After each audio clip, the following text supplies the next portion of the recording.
hinahabol kami. Mga tumakas na Chinese. Hating gabi ng March 13, 2024, isang van ang hinahabol sa highway ng grupo ng Presidential Anti-Organized Crime Commission o PAOK sa bayan ng Bamban-Tarlac. Ayun ba na yun? Ang mga sakay nito, sangkot di umano sa online scam activity at human trafficking. Parang ito na montas yan. Ito na, dinakpa na. Nang abutan at harangin ng mga otoridad ang van, dito na tumambad sa kanila ang mga dayuhang empleyado ng sinasabing online scam hub. Vietnamese, Chinese. Datagpuan din ang ilang matataas na kalibre ng baril. Ang pinaniniwalaang headquarters ng Pogo Hub na ngayon ay isa na raw online scam Hindi po hub. kami involved in any POGO operation po, Your Honor. Ano ang kwento sa likod ng mga infrastruktura sa Bamban-Tarlac na pugad umano ng iba't ibang uri ng online scam? Palungin ka, sampalit ka, murahin ka. Lahat ng mga illegal nagtatago doon sa legal.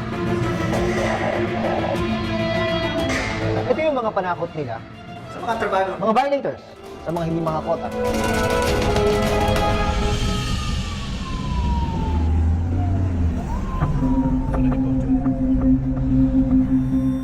Sa nakalipas na buwan, nakatanggap ng isang tip ang PAOK tungkol sa mga biktima umano ng torture at illegal detention.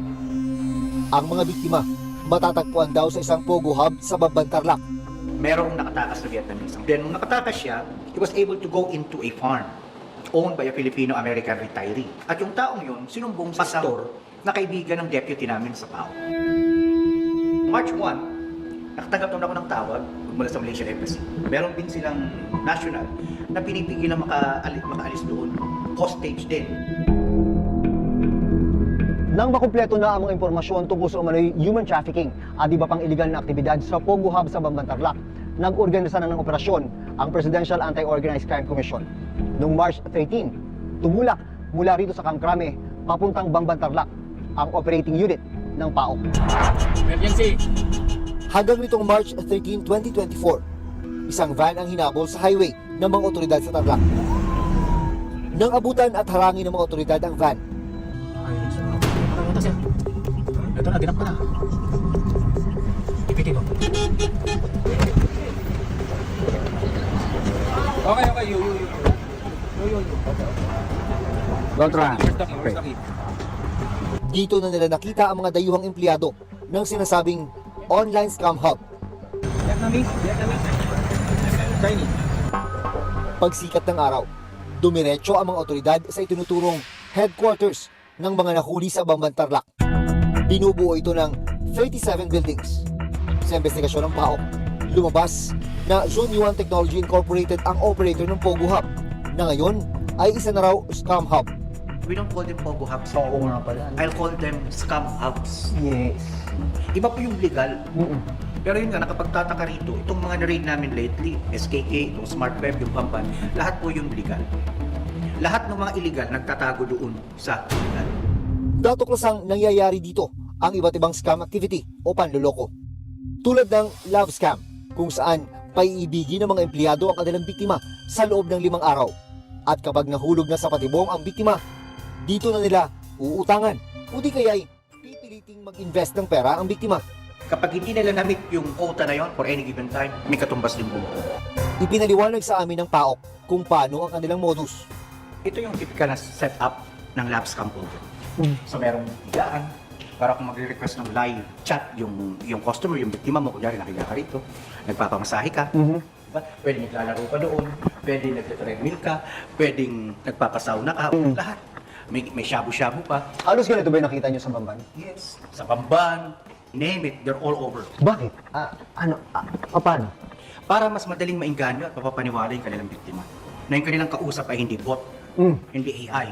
Meron din daw ditong tinatawag na investment scam kung saan aalokin ang mga biktima na mag-invest sa cryptocurrency. Meron din katumbas na bugbog.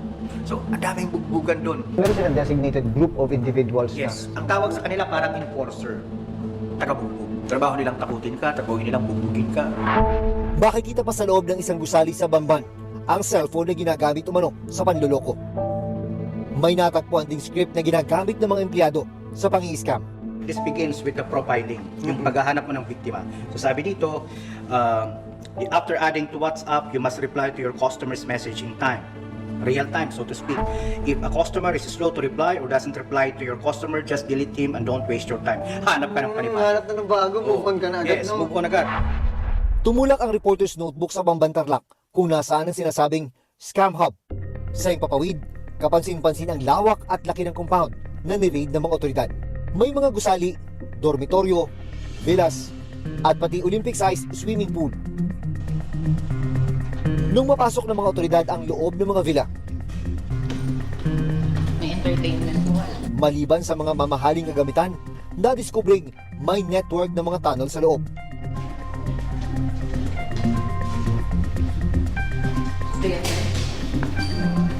Ito yung panic room nila.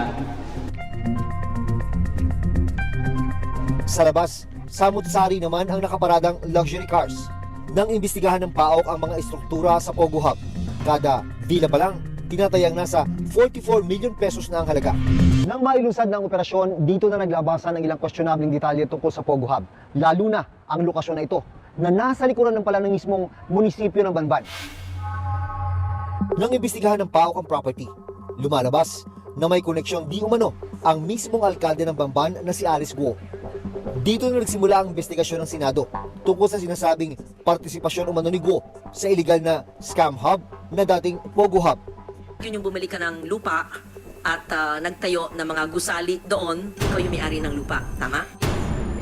Nakapanayam ng Reporter's Notebook ang chairperson ng Senate Committee on Women and Children na si Senator Risa Ontiveros. Apparently, after the raid, on-site, may nakuhang mga dokumento na siya pa rin ang nagbabayad ng mga utilities bills, mga sahod ng mga maintenance employees at iba pa. So, nagkaroon ng concern. Bakit ang isang mayor ay mukhang involved dito sa Pogo Hub? Siya ang naglakad ng mga papeles nitong Zunyuan para makapagnegosyo doon. Sa Senado, inamin ni Guo na dating kanya ang lupang kinatitirikan ng hub sa ilalim ng kumpanyang Baofu Land Development Incorporated. Umpisa po niyan, hindi na wala naman pong Baofu. Binili ko po yung property po ng installment. Tapos nung nabili ko na po yung property, that's the only time po na in-invite ko po yung mga Chinese po, yung mga investors po na mag-invest po doon sa lupa ko. Pero mariin niyang itinanggi na sangkot siya sa iligal na operasyon nito. Hindi po kami involved in any POGO operation po, Your Honor. Habang umuusad ang investigasyon, sumentro ang mga tanong sa pagkatao ng alkalde. Ngayon, Mayor, napag-alaman din po namin na delayed yung inyong registration of birth. Ilang taon na po kayo nung na-register yung inyong birth? Your Honor, hindi ko alam po ngayon. Okay lang, check ko po. Nalamang walang hospital record of birth si Mayor Guo. Ang kanya namang certificate of live birth, nairehistro nung 17 years old na siya. Base sa birth certificate ni Guo, Pilipino ang kanyang ama. Pero taliwas ito sa nakasaad sa ilang mga dokumentong may kinalaman sa kanilang mga negosyo. Ang tatay ko po ay Chinese. Okay, siya ay Chinese. So, taga saan po siya sa China? Taga Fujian po. Kung siya ay Chinese, yung tatay nyo, bakit kaya ang sabi sa birth certificate mo na ang tatay mong si Angelito Guo ay Filipino? Bakit ganun? Your Honor, yung Angelito po, yan po yung Filipino name po ng tatay ko. Magkakaiba rin ang impormasyon tungkol sa ina ni Guo. Yung isang unang sagot niya sa unang hearing, yung kanyang ina at ama ay kasal. So, at lumabas doon sa isang registry of live birth sa kanya. Pero doon naman sa ibang statements niya, pati sa panayam, kasambahay daw. Based on your investigation, sino talaga ang mga magulang ni Alice Guo? Points to the same pair, Angelito Guo and Amelia Leal, na unfortunately, parehong walang birth certificate sa PSA at wala ring marriage certificate. Noong una, sinabi rin ni Guo na solong anak siya. Bagay na hindi tumugma sa mga dokumentong nakuha ng Senado mula sa Bureau of Immigration o BI at Philippine Statistics Authority o PSA. Your Honor, nakaraan po na Senate hearing. Kaya po, lahat na lang po naging sagot ko po is I don't know, hindi ko po alam. Dahil ayaw ko po madamay pa po ang ibang tao. Kaya lahat po na natanong niyo po sa akin, puro naging I don't know po ang sagot ko po. Dahil ayaw ko po madamay po sila at pribadong tao po yung mga ibang tao po na babanggit, ayaw ko po sila madamay po dito. Nadiskubre namin yung mga birth certificates ng at least 2 pang kapatid, parehong-parehong middle name at surname, kasosyo niya sa mga nauna niyang mga negosyo, travel buddy niya, yung babae, yung sister niya. Nang usisain sa pagdinig kung saan siya lumaki, Lumaki po ako sa farm, Your Honor. Tinago po ako ng tatay ko po. Lumaki po ako na ako lang po. Hindi lang siya nagbibigay ng kumpiyansa dahil ang labo talaga sumagot. Wala siyang maikwentong isang childhood memory. Sino man namang tao yung ganun, di ba? But you know that she's lying. No? Parang Yeah, sabi ko nga nung unang hearing, siya lahin. Sa kabila ng sinabi niya na sa farm siya na natili ng ilang taon, noong eleksyon 2022, biglang lumutang ang pangalan ni Alice Guo at tumakbong mayor ng Bamban bilang isang independent candidate.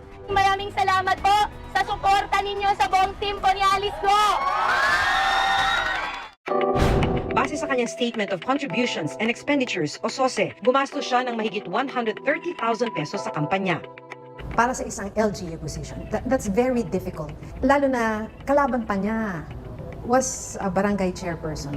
Paano niya nagawa yun na nanalo siya sa Bamban? I guess, in-endear niya ang sarili niya sa mga tao by whatever means. Hanggang recently, napaka-active niya sa social media. Siyempre, malaking tulong kung may mga nag-endorso sa kanya. Nakapagtataka talaga.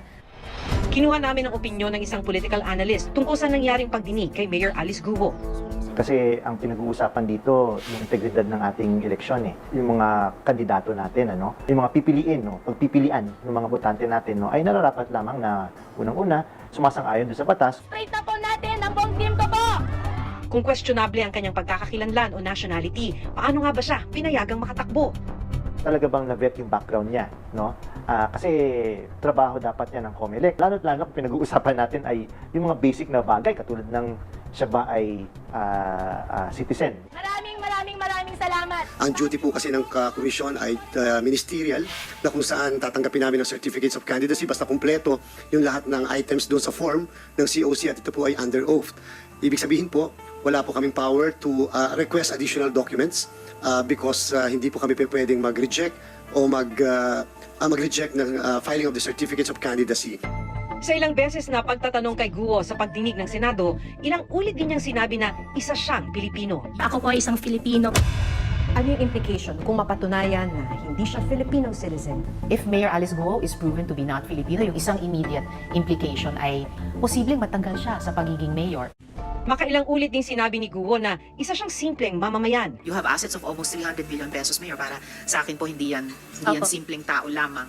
Pero sa mga dokumentong nakuha ng Senado sa Land Transportation Office o LTO, 16 na sasakyan ang nakarehistro sa pangalan ni Mayor Guo. Ilan sa mga ito, mga luxury cars na ang presyo, hindi bababa sa mahigit 4 na milyong piso.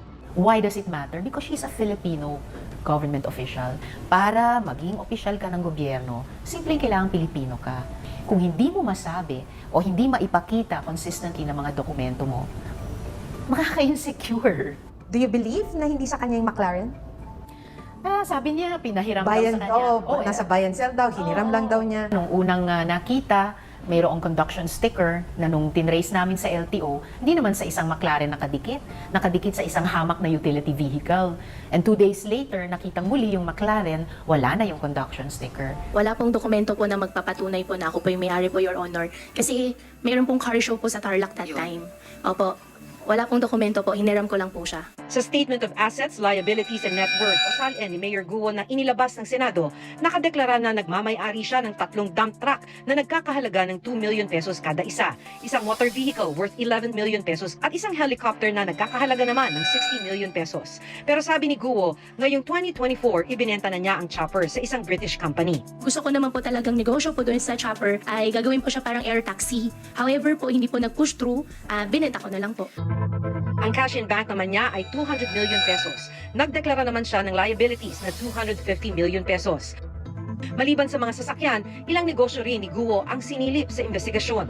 Sa mga dokumento mula sa Securities and Exchange Commission o SEC na inilabas sa pagdinig, nalaman na bago pa man pasukin ni Guo ang politika, incorporator at major shareholder na siya ng nasa 11 kumpanya mula taong 2010. Isa rito ang negosyong QJJ Embroidery Center na Valenzuela City ang nakasaad na address. Nung pina-check ko ito sa aming business permit section, walang ganyan na company in Valenzuela, now and in the past. Ngayon po, wala na po. Before po, hindi ko rin po alam kasi bata pa lang po ako nun. Okay. Opo, Okay. pasensya na po. And then, nung pina-check ko itong 58 T. Santiago, itong address is exactly the same address kung saan isa sa mga kaibigan namin nakatira doon. Maliban sa embroidery business, meron ding meat shop, slaughterhouse, smelting plant at farm na nakarehistro kay Guo. Kahit pagsamasamahin mo yung mga income ng mga iyan, Kaya kahit ba? pagsamasama yung hindi kakayanin ang isang pogo. Mamuhunan Doon. Para sa Liban isa. doon sa equity niya daw na yung lupa. Incorporator din si Mayor Guo ng Development Incorporated. Pero lumabas sa pagdinig na dalawa sa mga kasamang incorporator ni Guo ang sangkot sa tinawag na largest money laundering case sa Singapore. Nag-research po ako sa through Google din po at nakita ko nga po na yung dalawa po ay sangkot nga po doon sa money laundering po sa Singapore. At kahapon ko lang po nalaman, kawa po nung nakita ko po sa Facebook post po ninyo, Madam Chairman. Do you believe her? Almost completely unbelievable. Sino ba naman ang magpapasok ng mga pira-pirasong lupa na overtime daw ay nabili niya sa mga original owners, nag-constitute ng halos 8 hektarya, ipapasok yun bilang equity sa isang negosyo. Napakalaking negosyo, Pogo, na hindi man lang inaalam. Sino ba itong mga magiging kasosyo ko dito sa mahalagang lupa ko at malaking perang negosyo? Nito lang Martes, tinungo ng Reporter's Notebook ang munisipyo ng Bamban-Tarlac para magpadala ng imbitasyon para makuna ng panayam si Mayor Alice Guo. Pinuntahan din namin ang nakadeklarang address ng alkalde sa mga dokumentong iprinisinta sa Senado. Pero hanggang ngayon, hindi pa rin siya sumasagot sa aming mga sulat. Ilang residente rin ng Bamban-Tarlac ang nakausap namin. May nawiwig na ako noon pero hindi ko siya nakikita. Bigla-bigla na lang yung magkaroon na ng eleksyon, saka lang biglang nagpakilala yan, lumusot. Si Mayor po, mula nung bata pa, nakikita ko na dyan sa may farm niya eh. Mula nung makilala namin, mabait na mayor yon. Nito lang May 21, isang pahayagang inilabas ni Mayor Guo sa kanyang social media page. Dito muli niyang itinanggi ang pagkakasangkot niya sa iligal na operasyon ng Pogo sa Bafu compound na sakop ng kanilang munisipyo. Hindi rin daw siya espiya ng anumang bansa gaya ng ibinibintang sa kanya. Wala rin daw natatanggap ang kanilang munisipyo ng anumang report tungkol sa mga iligal na gawain sa loob ng Pogo Hub bago ito inoperate ng mga otoridad. Hindi man malinaw sa ngayon ang totoong katauhan ni Mayor Alice Guo at umano'y kaugnayan niya sa iligal na kalakaran sa loob ng scam hub. Isa ang malinaw ngayon, sa investigasyon ng mga otoridad, nagsagawa umano ng iba't ibang uri ng iligal na gawain tulad ng human trafficking, illegal detention at scamming operations sa lupang nakapangalan sa kanya at sa lugar kung saan siya namamahala.